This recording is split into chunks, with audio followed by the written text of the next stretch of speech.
Hello everyone, welcome to my channel. This is Priya Bhargav. Today we are going to do a subsection of Unit 3. Unit 3 is Theoretical Approaches to Counseling, and this subsection which we are going to do today is Reality Therapy. This Unit 3 is a part of Block 1, Group B, MPCE 021, Counseling Psychology. Friends, इस chapter में बहुत सारी approaches और therapies दी हुई हैं, इसीलिए मैंने इस चैप्टर के डिफरेंट वीडियोस बनाए हैं एंड हर एक सेक्शन के, so that it would be easier for you to remind and recall and learn. So ये जितने भी वीडियोस होंगे उन सबके लिंक्स जो हैं वो डिस्क्रिप्शन सेक्शन में मैं डाल दूंगी, सो दैट आपको पूरे चैप्टर में जितनी भी थ्योरीज आई हैं वो सब आपको डिस्क्रिप्शन सेक्शन से मिल जाएंगी. So let's start with reality therapy. Reality therapy जो है वो साइकेट्रिस्ट विलियम ग्लासर ने बताई थी, डेवलप की थी, जिसमें उन्होंने कहा था कि जो लोग हैं वो अपनी लाइफ का कंट्रोल लेना चाहते हैं, खुद को इवेलुएट करके, खुद के बिहेवियर को इवेलुएट करके और ऐसा बिहेवियर चूज करके जो उनकी नीड्स को फुलफिल करता है इफेक्टिवली और रेस्पॉन्सिबली. सो उन्होंने ये कहा था कि ये जो थेरेपी है, रियलिटी थेरेपी जो है, ये चॉइस थ्योरी पे बेस्ड है. कैसे हम अपनी अनसेटिस्फाइंग रिलेशनशिप्स को डील करते हैं. सो क्लाइंट्स जो होते हैं वो चूज करते हैं वो बिहेवियर जो जिससे वो बच सके अनसेटिस्फाइंग रिलेशनशिप से, यानी कि ऐसी रिलेशनशिप्स जो डिप्रेसिंग है, अपसेसिंग है या वरिंग है. ऐसे रिलेशनशिप्स जो परेशान करती हैं, डिप्रेस करती हैं, उनसे कोप अप करने के लिए जैसा बिहेवियर चाहिए है वैसा वो क्लाइंट चूज कर लेता है. तो क्योंकि इसमें चॉइस है कि क्या चूज कर रहे हैं वो अपने आपको बचने के लिए बुरी चीजों से, इसीलिए इसका नाम है चॉइस थ्योरी.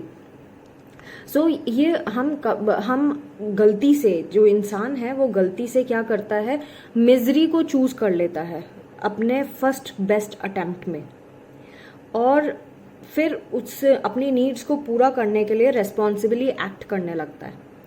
सो जो हमारी बेसिक दो नीड्स हैं वो हैं to love and to be loved, यानी दूसरों से प्रेम करना एंड दूसरों से प्रेम लेना.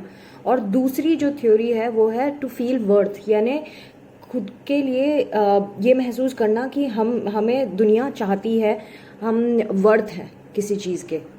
सो अगर हम व्यू ऑफ ह्यूमन नेचर देखें इसमें, तो विलियम ग्लासर रियलिटी टेक्निक में कहते हैं कि हम अपने कॉन्शियसनेस पे ह्यूमन बीइंग फोकस करता है. कोई भी इंसान जो है वो कॉन्शियसनेस पे फोकस करता है, कॉन्शियस लेवल पे फोकस करता है और ऑपरेट करता है. अनकॉन्शियस फोर्सेस का इससे कोई लेना देना नहीं होता, या हमारे इंस्टिंक्ट्स का कुछ लेना देना नहीं होता. सेकंड बिलीफ जो है ह्यूमन नेचर के बारे में ये है कि जो ह्यूमन नेचर है वो हेल्थ और ग्रोथ फोर्सेस अपने अंदर लाना चाहता है. मतलब हम हेल्थ के लिए, ग्रोथ के लिए हमेशा क्रेव करते हैं. तो दो चीज़ों के लिए हम क्रेव करते हैं, एक लव टू बी लव्ड, और हम अपने कॉन्शियस लेवल पे काम करते हैं. ह्यूमन नेचर ऐसा है जो अपने कॉन्शियस लेवल पे काम करता है, अनकॉन्शियस से कोई लेना देना नहीं होता, इंस्टिंक्ट से कोई लेना देना नहीं होता. और दूसरा बिलीफ ग्लासर की थ्योरी का ये है कि हम हेल्थ और ग्रोथ फोर्सेस हमारे ऊपर एक्ट करते हैं, हमें मोटिवेट करते हैं. तो जो फोर्स मैनिफेस्ट होते हैं दो लेवल्स पे, एक होता है फिजिकल लेवल और दूसरा होता है साइकोलॉजिकल लेवल.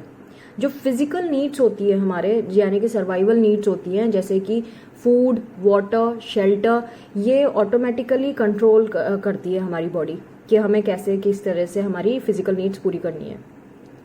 और 4 प्राइमरी साइकोलॉजिकल नीड्स होती हैं जिनके लिए हम हमेशा क्रेव करते हैं. फर्स्ट है बिलोंगिंग, यानी कि हमें फ्रेंड्स की ज़रूरत होती है, फैमिली की, लव की, इन 3 चीज़ों की ज़रूरत होती है. तो ये बिलोंगिंग वाला नीड हो गया. सेकंड है पावर की नीड होती है, जहाँ पे हमें नीड होती है सेल्फ एस्टीम की, रिकॉग्निशन की और कंपटीशन की.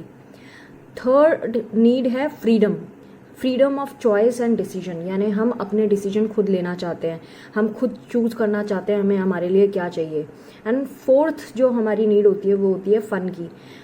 हमें प्ले चाहिए, लाफ्टर चाहिए, हमें लर्निंग चाहिए और रिक्रिएशन चाहिए, ये सारी चीज़ें चाहिए।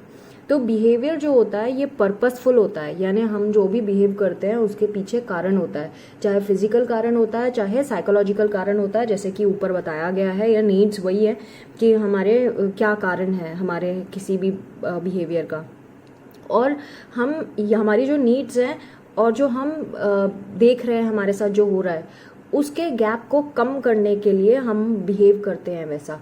यानी कि सपोज मुझे भूख लगी है और आसपास मुझे कहीं खाना नहीं मिल रहा, लेकिन थोड़ी दूर पे मुझे खाना दिख रहा है, तो मैं क्या करूँगी, मैं ऑब्वियसली मैं वहाँ तक जाऊँगी और खाना लेने की कोशिश करूँगी।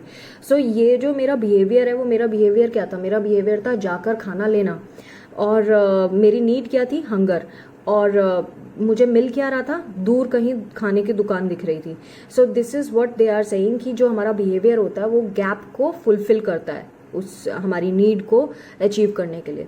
तो सारे जो बिहेवियर होते हैं उनमें 4 कंपोनेंट्स होते हैं, acting, thinking, feeling and physiology. अब रोल ऑफ काउंसलर क्या हो सकता है, अगर आप काउंसलर हैं तो आप क्या करेंगे, आपका क्या रोल होगा। आप एज अ टीचर और मॉडल की तरह एक्ट करेंगे, क्लाइंट को एक्सेप्ट करेंगे वार्मथ के साथ और उसको हेल्प करेंगे फोकस करने में कि वो कैसे अपने थॉट एंड एक्शंस को कंट्रोल कर सकता है अगर वो उसकी नीड्स को फुलफिल नहीं कर पा रहा। सो काउंसलर जो होता है वो क्लाइंट को असिस्ट करता है जो भी रिलेशनशिप सेटिस्फाइंग रिलेशनशिप है उनको स्टैब्लिश करने में और उसको डील करने में। काउंसलर रोल मॉडल का काम कर सकता है और जिसको लाइफ का एक्सपीरियंस है, जो जानता है कैसे सक्सेसफुली डील करना है लाइफ को, जो बिल्कुल डरता नहीं है किसी भी कंडीशन से और क्लाइंट को समझाता है कि कैसे उसको इफेक्टिवली बिहेव करना है और क्लाइंट को हेल्प करता है चूज करने के लिए। नेक्स्ट है गोल। क्या क्या गोल होने चाहिए जब हम काउंसलिंग में रियलिटी थेरेपी को यूज़ करते हैं। तो प्राइमरी गोल जो रियलिटी टेक्निक में हमारा होता है वो ये होता है कि क्लाइंट को साइकोलॉजिकली स्ट्रांग बनाना और रैशनल बनाना, उसको बताना क्या चीज़ वो गलत सोचता है, क्या उसकी सोच होनी चाहिए और कैसे वो चीज़ों को स्ट्रांगली डील कर सकता है, और उसको हमें रेस्पॉन्सिबली किस तरह से उसे बिहेव करना है ये भी हमें उसको लर्न करवाना पड़ेगा, सिखाना होगा, सो दैट वो अपने को और दूसरे को उस तरह से हैंडल कर सके। दूसरा गोल हमारा होगा कि हम क्लाइंट को हेल्प करेंगे ये जानने के लिए उनको अपनी ज़िंदगी से चाहिए क्या है और उसके क्या गोल होने चाहिए सो दैट वो अपने गोल को अचीव कर सके। नेक्स्ट हमारा गोल होना चाहिए कि हम क्लाइंट को हेल्प करें फिर से उन लोगों से कनेक्ट और रिकनेक्ट होने में जिनको वो अपनी ज़िंदगी में रखना चाहता है, अपनी क्वालिटी लाइफ में रखना चाहता है। फोर्थ हमारा गोल होना चाहिए कि हम क्लाइंट को चॉइस थ्योरी सिखाएं। चॉइस थ्योरी का क्या मतलब होता है, चॉइस बेस्ट चीज़ चूज़ करना जो उनको लगता है कि उनकी लाइफ को अच्छा बनाएंगी। हम क्लाइंट को टीच करेंगे कि कैसे और अच्छे से वो बिहेव कर सकता है इफेक्टिवली सो दैट उसको अपनी मन चाहिए चीज़ें मिल सके लाइफ में। जो टेक्निक्स हम यहाँ यूज़ करते हैं वो है टीचिंग, जो पढ़ाते हैं जैसे ऊपर बताया, employing, humour, confrontation, role playing, involvement, contracts.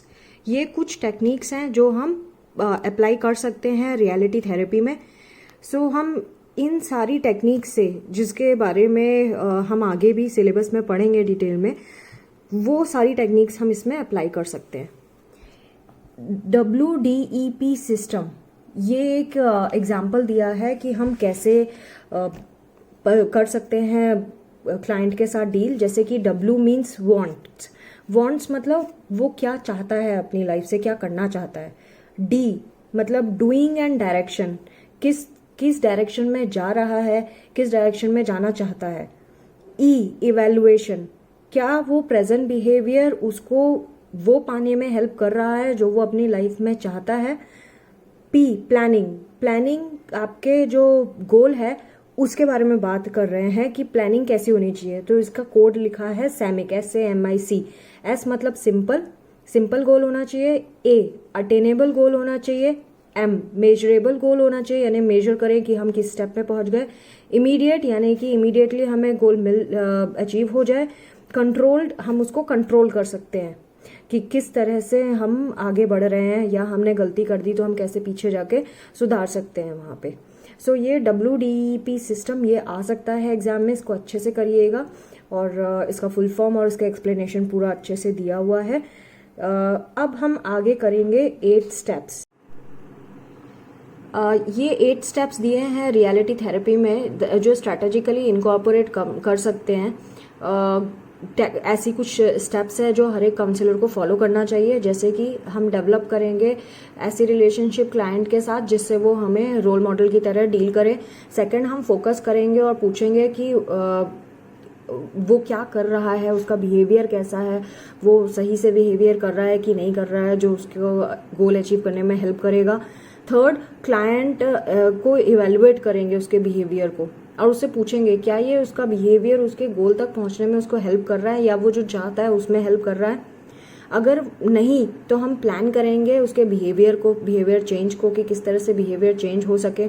Then हम एक कमिटमेंट करेंगे उसके प्लान का, उसको बोलेंगे कि हम कमिट करेंगे, और एक कॉन्ट्रैक्ट भी साइन कराएंगे सो दैट वो अपने एम से हिले ना, अपने बिहेवियर को जो चेंज करने की कोशिश कर रहा है वो चेंज हो सके।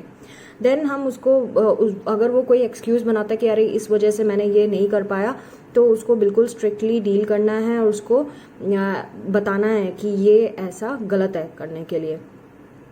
उसके कोई एक्सक्यूजेज हमें एक्सेप्ट नहीं करने हैं, और उसको हम क्लाइंट को रिमाइंड कराना है उसके प्लान के बारे में। फिर से उसके प्लान को रिवाइज करेंगे। उसको पनिश नहीं करना, क्योंकि वो ऑलरेडी फेलियर आइडेंटिटी रखता है, क्योंकि वो हैप्पी नहीं है अपनी लाइफ से। सो इसीलिए हमें इस बारे में उसको समझाना होगा। देन हमें पनिशमेंट भी नहीं देना, क्योंकि पनिशमेंट उसके लिए कोई फायदे की चीज़ नहीं है, वो उसको और डिमोरलाइज करेगा। और हमेशा उसको रिमाइंड कराना है नेवर गिव अप, कभी हारना नहीं है। तो friends, this was reality therapy, जिसके बारे में हमने पढ़ा। View of human nature, role of counsellor क्या होगा, गोल क्या होता है, कौन सी टेक्निक्स होती हैं, कौन से स्टेप्स हैं। सो इसमें रियलिटी थेरेपी पे रेड मार्क है, यानी ये प्रीवियस एग्जाम में आ चुका है और आगे भी आ सकता है। सो आपको ये सारा कुछ लिख के आना पड़ेगा। एग्जाम में 3 मार्कर में ये WDEP सिस्टम करके भी पूछ सकते हैं, सैमिक भी पूछ सकते हैं। तो प्लीज़ अच्छे से पढ़िएगा। I hope my videos are helpful to you. Thanks for watching. Do not forget to subscribe my channel and share my videos to your friends and colleagues. Thanks for watching. Take care. Bye bye.